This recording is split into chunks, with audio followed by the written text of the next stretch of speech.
Hello everyone, hope you're having a wonderful day. Quick question, what would you do if a stranger's live stream called you a thief 5 minutes before rent is due? Today we're diving into Diep's night on a gritty market corner. A mother, a basket of sweet grapefruit, and a rumor that spreads faster than the truth. We'll watch dignity outlast public shame, a moral test where I don't sign lies costs real money, and a surprising turn where a child's simple word, pending, and a timestamp start to undo a villain's story. If you're ready for heartbreak that turns into hard-won hope, stay with me to the end. And if you enjoy stories like this, don't forget to hit subscribe so you won't miss the next one. Rain in my shoes, dirt on my cuffs, a voicemail no one answers. He promised, then vanished. I keep walking because a child is watching me learn how not to quit. The slope is slick like a brown thread. I hug the heaped basket. "Nah, stay where you were." She nods, cradling a grapefruit, lips puffed at the weight. Twine creaks, sweat salts my temples. I cut a few more, the knife whispers through peel and the air turns sweet. "Enough yet?" she asks. "Almost," I say.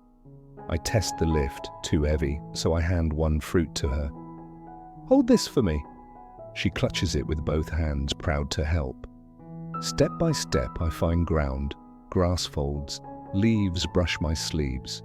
With each step, the worry about the unanswered call rises and sinks. It's okay. We can do this. At level ground, my exhale unlatches like a door. Sunlight angles into gold. I check the knots. "Tired?" "No," she says. Self-reliance lives in small habits. Stop at almost, lighten the load, ask small hands. The brimming basket is my answer to a long day with no reply. A market corner opens. I set the basket down, spread thin plastic bags, shine the knife. "Sweet grapefruit here, please have a taste." The blade draws a clean line, segments open like glass.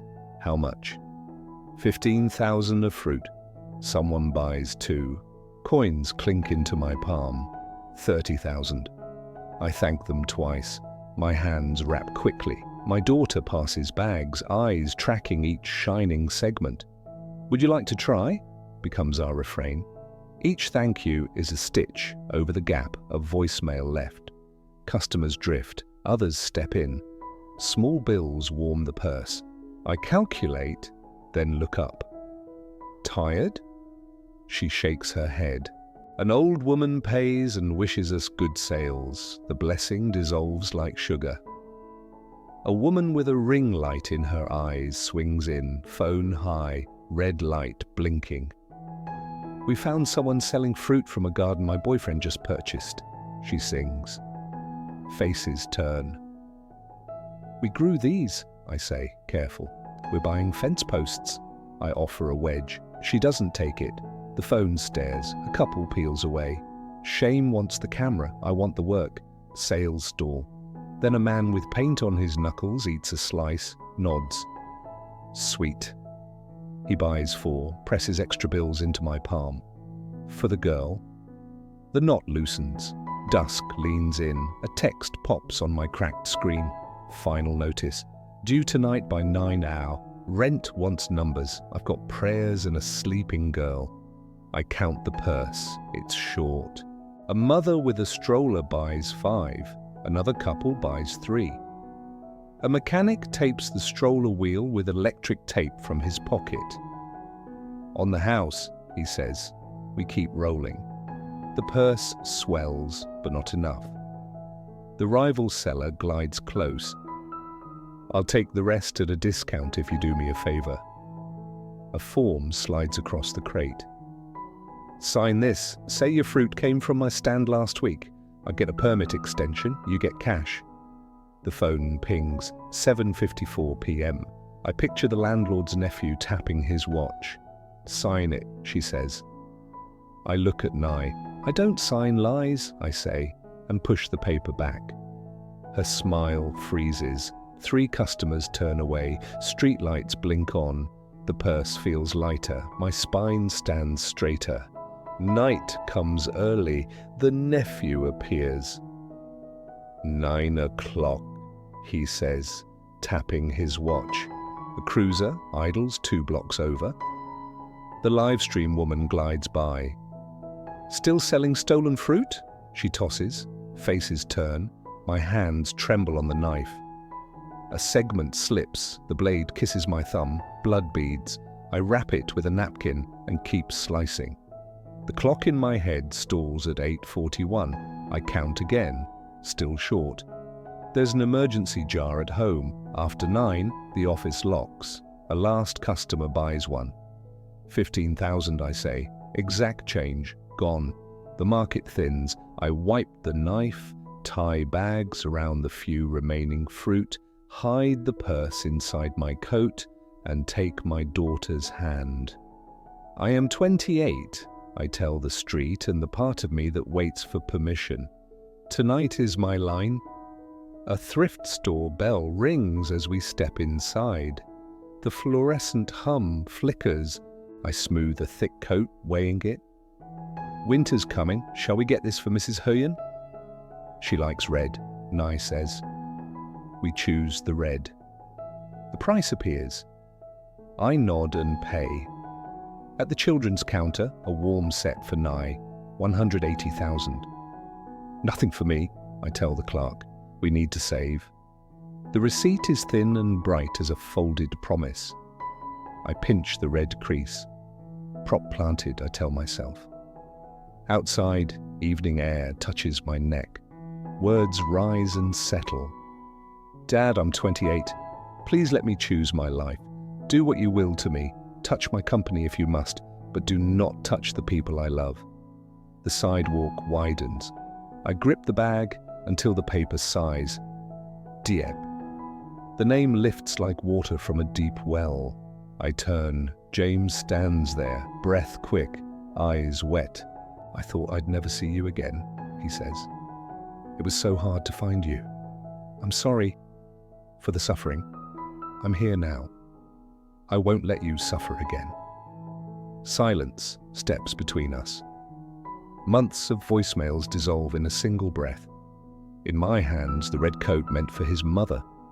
In my eyes, another shade of red begins to warm, the color of trust with its first leaf. Kindness isn't a leash. It's a door. I wait to feel it open from the other side. I don't move at first. Streetlight halo hums, grit in my soles, a shopping bag with a red crease biting my fingers. James stands there like a man who walked all night to reach a door before it locks. Nee's small hand searches for mine and finds it. I breathe, once, twice, steady. What do you need right now? He asks. A minute, I say, and a minute that follows. He nods. No speech, no reach for my bag, just that respectful half-step back that says, your choice first. The landlord's nephew clears his throat on the curb, watch winking. 9 o'clock. James turns, reads the posture of the problem. We'll handle it, he tells me, quiet, not the nephew. Only if you want me here. I want help, I say. I don't want a leash. You won't get one from me. We cross to the market corner to close out. The rival seller drifts near with a face that tries to look sorry and fails. The live stream woman lifts her phone again, voice sugary sharp. Everyone, meet the thief, she trills, panning to James. And the boyfriend who... Turn that off, James says, calm steel. She keeps filming. My boyfriend bought the garden. We have the deed. Nye tugs my sleeve. She said yesterday they were waiting, she whispers, plain as weather. Waiting on what? James crouches to her height. The papers. She said pending. The word lands like a coin in glass. James stands. May I see your stream? He asks the woman. She smirks but tilts the screen toward herself. Comments pour nasty hearts. He doesn't flinch. He points at the corner overlay. Your timestamp, tap to show details. She rolls her eyes and taps. Date stamps pop clear. Yesterday, 6:12. PM, her own audio plays back. We're still pending, babe. James glances at me. Property transfers post the next morning at 10, he says. Public record. He turns to the rival seller. And you tried to buy a false signature for a permit extension. The rival lifts a shoulder. Prove it. Gladly. He angles his phone. Email threads bloom. Photos of her pre-filled form. A forwarded message asking for a clean signature. Small cash. No questions. He doesn't look triumphant. He looks tired, like a teacher who's graded too many lies. The landlord's nephew edges back. I just collect keys, he mutters, watch disappearing into his pocket. Not tonight, I tell him. We're paid. James shakes his head slightly. Let's finish selling first. Your way, your price. The hour thins. We slice, we offer. People wander close, drawn by the friction, then stay for the sweetness. The painter returns for 2 more. The mother with the stroller comes back with the friend. Coins stack. The purse grows, bill by bill. The rival hovers on the edge. The chat under the woman's stream starts to turn on her. You said pending? Where are the receipts? At 8:57, the last grapefruit leaves my hand. The crate is scrubbed plain. I count, twice, a 3rd time. The numbers stand at attention. I close the purse and look at the nephew. Paid, he nods, almost relieved, leaving without swagger. The cruiser doesn't linger. The market exhales. Even the neon seems softer. I brace for James to scoop, solve, speak for me. He doesn't. Hands in his coat, he lets quiet sit. The generous kind of silence, the kind that doesn't demand repayment.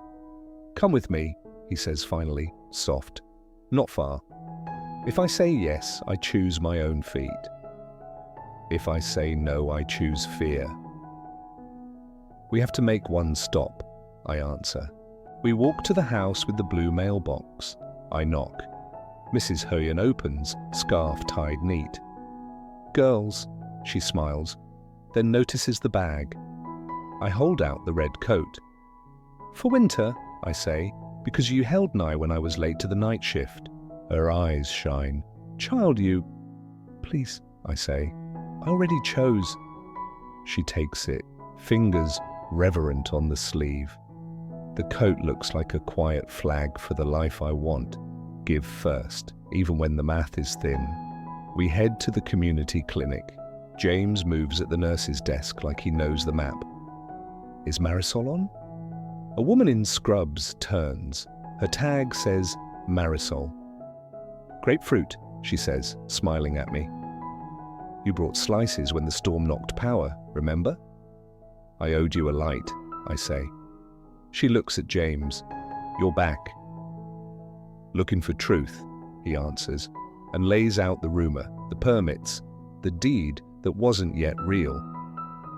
Marisol nods. I heard that woman last night, loud in the hallway, bragging about pending while filming the parking lot like it was hers. Would you say that? He asks. I will. She prints a short statement with timestamps from visitor logs. No drama, just ink, time, signature. Outside, the night has teeth and breath. We sit on the curb with clinic cocoa, cheap, cinnamon, perfect. I messed up, James says, voice low. I left when I should have argued for you.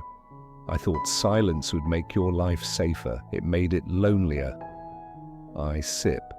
Steam fogs my glasses. Kindness that feels like a leash isn't kindness, I say. If you stay as a person, not a solution. I can do that. He pauses. Your father? Loud, I say. He thinks love is a lever. James nods. My receipts are loud too, he says, small smile. Loud can cancel loud. We take the last blocks to my building. Mrs. Alvarez from 2B is sweeping. "Diep," she says. "I saw a video. They were ugly." She glances at Nye. "You need anything?" "We're okay," I say. She disappears, returns with a paper sack. "First warm bread," she says. "Take it, for tonight." "Thank you," I whisper. Heat radiates through my coat all the way to my ribs. At my door, James stops. "I won't come in," he says. "Not unless you ask." "Tomorrow?" I say, surprising myself. "Come tomorrow, we'll talk about all of it." He nods. He reaches out, not to grab, just to hold the silence steady while I decide. I let it stretch, then I give him my hand. He squeezes once. No grip, no claim, just presence. Inside, water runs as Nye hums and brushes her teeth. I set the bread down, light a candle stub. The flame dots the jar with soot. I hang the spare key back on its nail.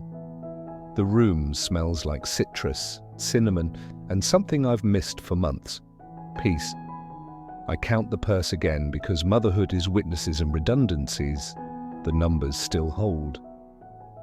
I tuck the clinic statement and James's printed emails into a folder labeled Truth, slide it beside rent receipts and vaccine cards. Paper armor, small but real. I sit on the floor against the couch. The window ticks, the radiator knocks. I close my eyes. Tomorrow brings court forms and calls to the permit office. Tonight belongs to us. We didn't win luck, I whisper. We chose each other. Socks whisper on the floor. Nee climbs into my lap. "Mum?" "Yeah, baby." "Are we safe?" "We're safer than we were this afternoon," I say. "And tomorrow, more." She rests her head on my chest. Her hair smells like warm laundry. I count her breaths until mine matches. The phone buzzes. Unknown number. Apologies. A video link. I tap. The livestream woman faces the lens, eyes red-rimmed. "I said things that weren't true," she says. "The deed was pending. I chased views. I'm sorry to the woman selling grapefruit." She doesn't say my name. It's okay. The comments are softer. I blow out the candle, then light it again. Small lights count. Tonight, we kept one. "If this gave you hope," I tell the quiet, "share it tonight." Tonight, Diep proved that survival isn't a posture, it's a choice, repeated. She refused the easy lie, sold every grapefruit, and let a tiny word, pending, and a paper trail, turn noise into truth.